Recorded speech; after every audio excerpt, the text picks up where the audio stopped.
Estamos unidos em nome do Pai, do Filho e do Espírito Santo. Amém. São Vicente de Paulo, presbítero, memória.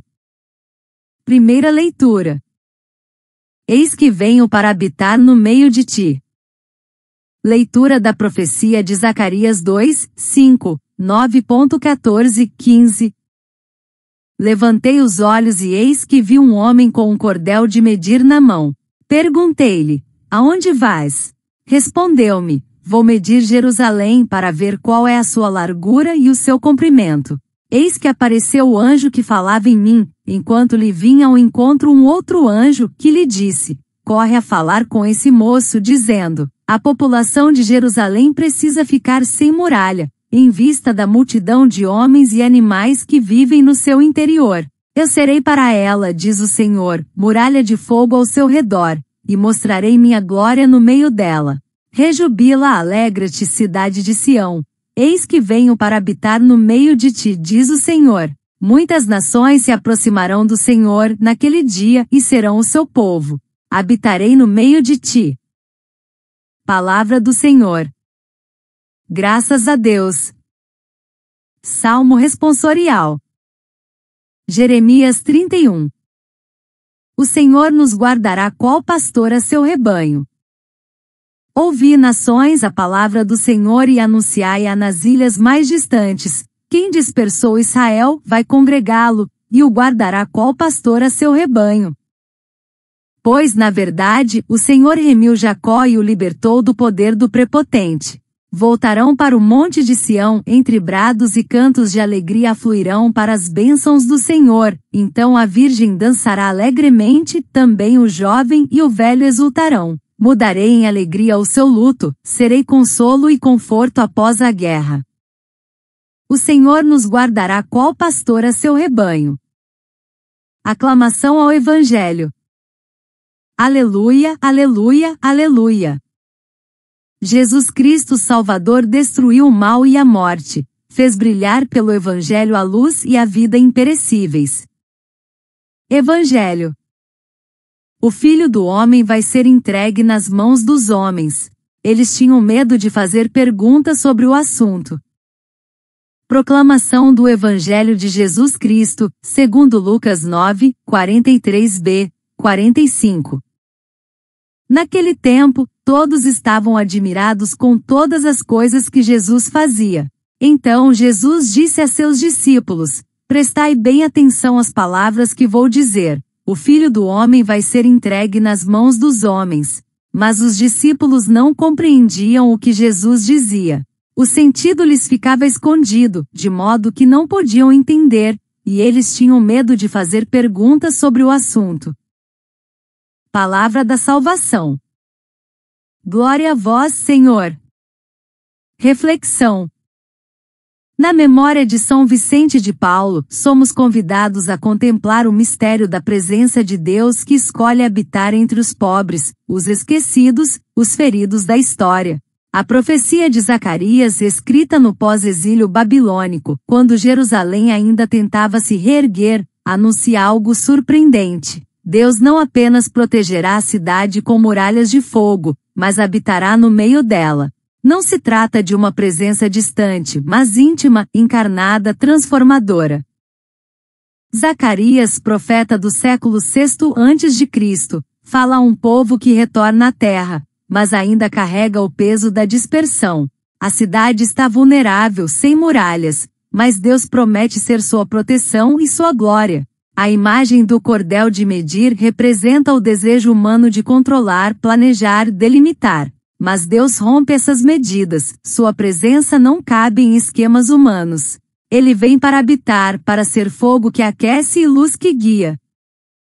O Evangelho de Lucas, escrito por volta de 80 d.C., revela um Cristo que surpreende. Jesus, admirado por todos, anuncia algo que os discípulos não compreendem. O Filho do Homem vai ser entregue nas mãos dos homens. A glória que todos esperam será revelada na entrega, na cruz, no silêncio do sofrimento. Os discípulos têm medo de perguntar, pois o mistério da dor ainda lhes é estranho. Na igreja primitiva, os cristãos viviam esse mistério intensamente. Perseguidos, dispersos, sem templos visíveis, encontravam Deus nas casas, nas catacumbas, nos gestos de partilha. A presença de Deus era vivida como comunhão, koinonia, e como serviço, diaconia. A caridade não era apenas ajuda, mas expressão da fé. Como dizia Santo Inácio de Antioquia, onde está o bispo, ali está a igreja. Onde está Cristo, ali está a vida. Os padres da igreja, teólogos dos primeiros séculos, moldaram essa espiritualidade. São João Crisóstomo ensinava: se não reconheces Cristo no pobre à tua porta, não o encontrarás no altar. Santo Agostinho afirmava: a medida do amor é amar sem medida. Para eles, a caridade era a manifestação concreta da presença de Deus. A igreja não é apenas doutrina, mas vida encarnada no serviço. Séculos depois, São Vicente de Paulo brilha como sinal concreto dessa glória escondida. Nascido em 1581, em uma França marcada por guerras religiosas, fome e desigualdade, Vicente foi ordenado presbítero em 1600. Sua vida se transformou ao encontrar Cristo nos pobres. Fundou a Congregação da Missão, os Lazaristas, e com Santa Luísa de Marillac, as Filhas da Caridade, que revolucionaram o cuidado aos doentes e marginalizados. O contexto histórico da Igreja no século XVII era de transição. Após o Concílio de Trento, de 1545 a 1563, a Igreja buscava renovar sua missão pastoral e espiritual. Esse concílio foi uma resposta à Reforma Protestante e reafirmou doutrinas centrais como a presença real de Cristo na Eucaristia, a importância dos sacramentos, a autoridade da tradição e da Escritura, a necessidade da formação do clero, a valorização das obras de misericórdia como expressão da fé. O concílio impulsionou a reforma pastoral, levando à criação de seminários, à renovação da catequese e ao fortalecimento da missão da Igreja no mundo. São Vicente foi um dos frutos dessa renovação. Sua missão uniu doutrina sólida com ação concreta, espiritualidade profunda com serviço aos pobres. Ele dizia: os pobres são nossos mestres e senhores. Para ele, a caridade não era sentimento, mas ação concreta, iluminada pela oração e pela escuta da palavra. Ele ensinava que a missão espiritual e material aos pobres é inseparável, pois Jesus servia aos pobres em corpo e alma. A encíclica Deus Caritas Est 2005 de Bento XVI reafirma essa visão. O amor ao próximo enraizado no amor a Deus é, antes de mais nada, tarefa de cada fiel, mas também da comunidade eclesial como um todo. A caridade não é apenas assistência, mas expressão da presença de Deus no mundo. A Igreja, como Nova Jerusalém, é chamada a ser muralha de fogo, proteção viva, ardente e acolhedora. O Salmo de Jeremias reforça essa esperança. O Senhor nos guardará qual pastor a seu rebanho. O pastor conhece suas ovelhas, caminha com elas, cura suas feridas. O povo disperso será reunido, o luto se transformará em dança, e a alegria será restaurada. Essa é a missão da Igreja, ser sinal da presença de Deus que consola, que liberta, que transforma.